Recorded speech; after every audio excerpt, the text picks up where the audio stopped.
ngayon, punta naman po tayo dito sa isa pang usapin mga kababayan ng panunuhol. Di ba kung matatandaan nyo, nung mga nakaraang buwan ata yun, napag-usapan yung kay Mercado mga kababayan na kung saan siyam na sobre ata yun na nagkakahalaga ng 50,000 ang laman. Mga kababayan ngayon, eto namang isang resource person dito mga kababayan, etong si Ma'am Catalan, nakatanggap din pala ng sobre na nagkakahalaga naman ng 25 pesos. Siguro suhol to mga kababayan. So ngayon, ito, pakinggan po natin etong usapin ng panunuhol na naman sa pangatlong pagkakataon. Kasi ito na yung pangatlo na umamin na nakatanggap mga kababayan ng suhol. Ano po, so ngayon, ito, i-play na po natin. Ma'am, meron po akong isang tanong. Nakakatanggap po ba kayo ng envelope kay ASEC Paharda? Yung totoo po, ma'am. Remember, you are under oath. Aside from your allowance, from your regular budget, nakakatanggap po ba kayo ng envelope just like Yusek Mercado and Director Osias from ASEC Paharda? Yes, sir. Yan, oh. Magkakano? Minimal amount lang po. Which is, how much po? It's not even, Sabi na ako magkano. Magkano po? it's 25,000. 25,000. How Ay, grabe mga kababayan, hindi biro yung 25,000. Kahit sabihin niya na minimal amount lang, hindi minimal amount yun, malaking amount pa rin yun. 25,000 mga kababayan, tapos siyam na envelope. Di ba pag pinagsama-sama yon, malaking halaga din yan. Mga kababayan, ano po, so ngayon, ipagpatuloy pa natin. How many times po? If you could recall. 9? O, Ilan? diba? 9 times. 9 times. From what month up to what month? Grabe, Let no? me guess. From February to September? I think so, sir. So, nung September po, tumigil na. Yes, Your Honor. Just like Yusek Mercado. Tama po ba? Yes, Your Honor. So, thank you po. You received an envelope 9 times, am I right? Yes, Your Honor. Is that not a form of pressure? Honestly, sir, the first time I met or I talked with... Have you ever asked, why are you being given an envelope? Yan. Yes, sir. I asked her. But What was the answer?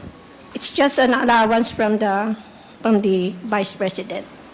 Ganyang kabait si Sara. Ganyang kabait mga kababayan, si Sara Duterte namimigay ng allowance. Ngayon, ang tanong dito, bakit siya binibigyan ng allowance? Kasi mga kababayan, hindi naman magbibigay ng allowance yan kung walang dahilan.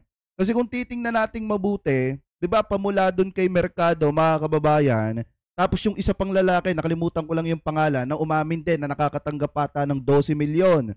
Mga kababayan, tapos ito, ang nakakapagtaka dito, ano yung purpose para bigyan sila ng allowance? So ngayon mga kababayan, eto maliwanag naman no, sinasabi dito na galing daw kay Sara Duterte sa Vice President yung 25,000 pesos na ibinigay sa kanya. So ibig sabihin, suhol yan mga kababayan. Ano po, so ngayon ipagpatuloy pa natin.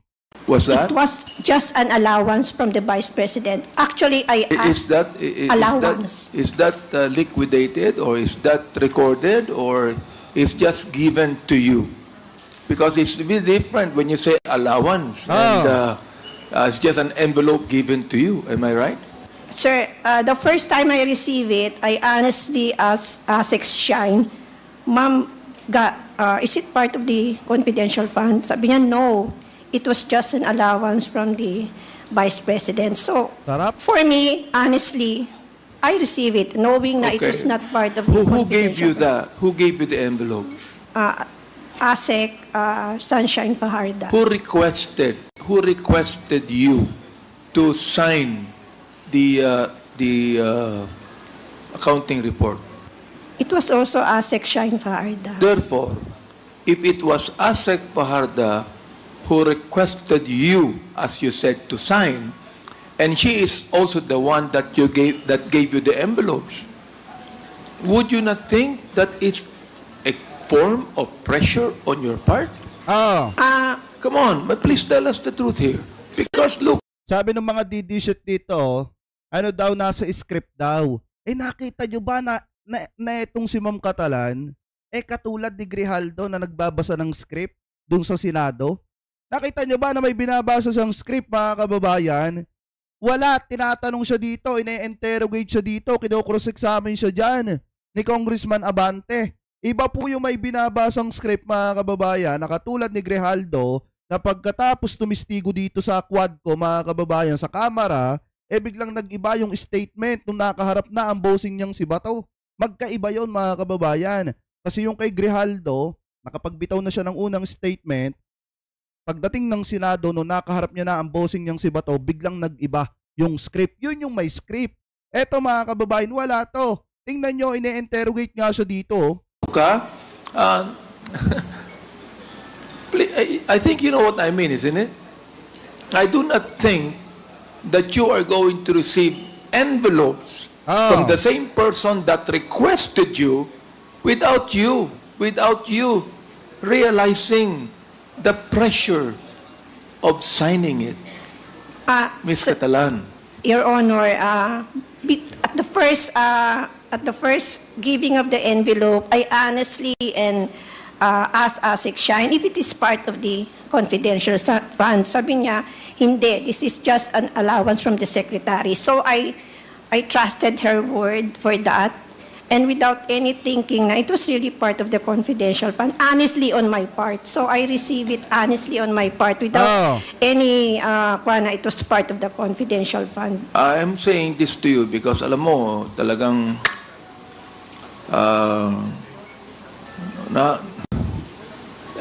my heart goes out to you, Miss Catalan. You know, I think it would be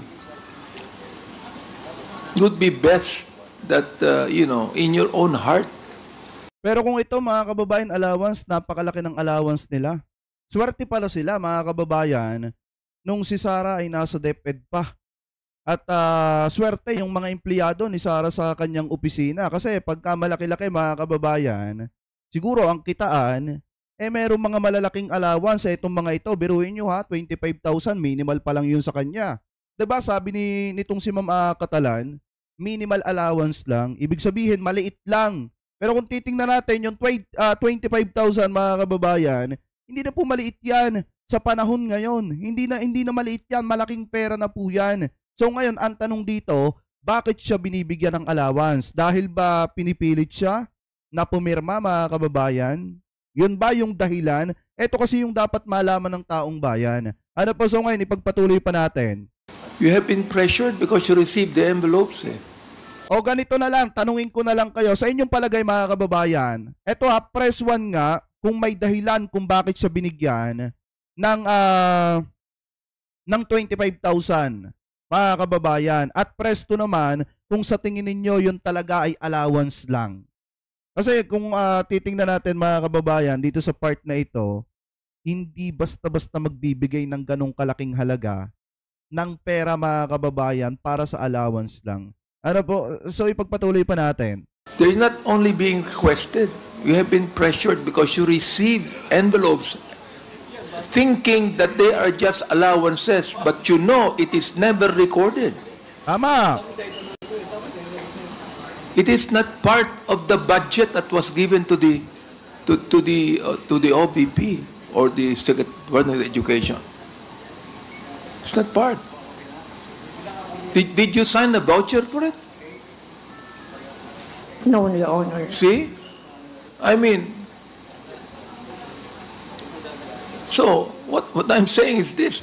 Those 9 envelopes you received is a form of pressure on your part or on the part of the same person that asked you to sign. Ms. Catalan. Am I right? Yes or no? No. Yes or no?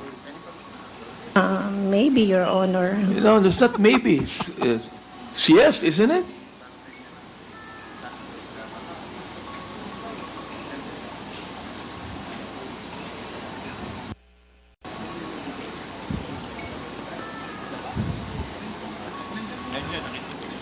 Am I right? Tuga na! Maybe, Your Honor. Am I pressuring you now? Am I pressuring you now? I'm so nervous right now, Your Honor. O yun, Ma'am, ibig sabihin mga kababayan, ito pangatlo na to sa mga under ni Sara Duterte na talagang nakatanggap ng pera. Ibig sabihin nasuhulan. Pero ang pinapalabas nila mga kababayan is allowances yun. Eh ako, hindi ako naniniwalang allowance yan. May dahilan yan kung bakit nakakatanggap ng pera. Ano po dito kay Sara Duterte. At saka kung makikita nyo naman mga kababayan, eh talagang baka siguro kaya binibigyan to ng allowance is para pumirma. Ano po, para pumirma dun sa ginagawang anomalya nitong sa pangunguna ng opisina di umano nitong si Sara Duterte. Ano